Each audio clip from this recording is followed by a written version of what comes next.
とえこんな雨に打たれても中が無事。前回バズった大雨に負けないゴミ箱、新しいカラーで再検証。中に段ボールを入れて蓋をしっかりロック。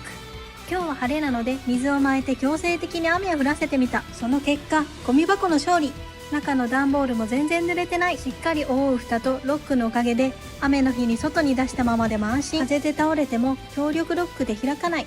これからの台風の時期は水を入れたペットボトルで強風対策も。